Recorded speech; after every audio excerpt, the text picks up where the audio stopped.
నిర్మల్ జిల్లా ఖానాపూర్లో ప్రజలు గ్యాస్ కోసం ఇబ్బందులు ఎదుర్కొంటున్నారు. ఖానాపూర్లో హెచ్పీ గ్యాస్ ఏజెన్సీ లేదు. దీంతో నిర్వాహకులు నిర్మల్ నుంచి గ్యాస్ తెచ్చి చెట్ల కింద వ్యాన్ పెట్టి ఇస్తున్నారు. అయితే డోర్ డెలివరీ ఇస్తూ అదనంగా 20 రూపాయలు వసూలు చేస్తున్నారని కస్టమర్లు ఆరోపిస్తున్నారు. ఓటీపీ వచ్చి బిల్ జనరేట్ అయినా గ్యాస్ లేదంటున్నారని, బయట అమ్ముకుంటున్నారంటూ వినియోగదారులు ఆందోళన వ్యక్తం చేస్తున్నారు. ఖానాపూర్లో హెచ్పీ గ్యాస్ ఏజెన్సీ కేటాయించాలని కోరుతున్నారు.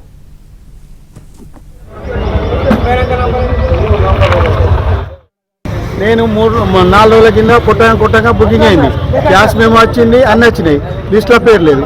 ఆయన ఏమంటుండే లిస్టులో నంబర్ ఉంటేనే ఇస్తా, లేకపోతే అంటాడు. అసలు బుక్ అయితేనేమో బుక్ అయితే లేదు. గ్యాస్ మేము 990 రూపాయలు వచ్చింది, బుకింగ్ నెంబర్ వచ్చింది. ఇక్కడ ఇతరేమో లిస్టులో పేరు రాలేదు. మరి మా సిలిండర్ రేటు పోయింది. మరి ఏంది పరిస్థితి? ఓటీపీ వచ్చింది, గ్యాస్ మేము వచ్చింది, లిస్టులోనేమో పేరు రాలేదు. మరి మా సిలిండర్ ఎవరికి అమ్మరు పోయింది, ఓళ్ళు తీసుకున్నారు, ఏమైంది మాకు ఇదే అలా. ఖానాపూర్లో ఆఫీసు లేక కూడా బాగా ఇబ్బంది అవుతుంది. ఇప్పటికీ 6 తాట్లకు తిరిగింది. ఎండనక ఒకసారి ఎండలో పెడతారు, ఒకసారి ఆనలో పెడతారు, ఇష్టం ఉన్న కాడ పెడతారు. వాళ్ళు ఇష్ట రాజ్యం ఉన్నది. ఇది ఎంతవరకు కరెక్టు? పబ్లిక్ తోటి ఆట ఆడుకుంటారు. మళ్ళీ 20 రూపాయలు ఎక్క తీసుకుంటారు ఒక్కొక్క బుడ్డెంపడ. ఇదేమో 990 రూపాయలు వస్తే 20 రూపాయలు ఎక్స్ట్రా తీసుకుంటారు, 1010 రూపాయలు తీసుకుంటారు. అయినా కానీ కూడా పబ్లిక్ సరైన రక్షణ లేదు. పొద్దున 9:30కి వచ్చిన ఏర్పాటు 10 గంటలకు వచ్చింది. కాకపోతే ఆ లిస్ట్ అన్న పేరు రాలేదు.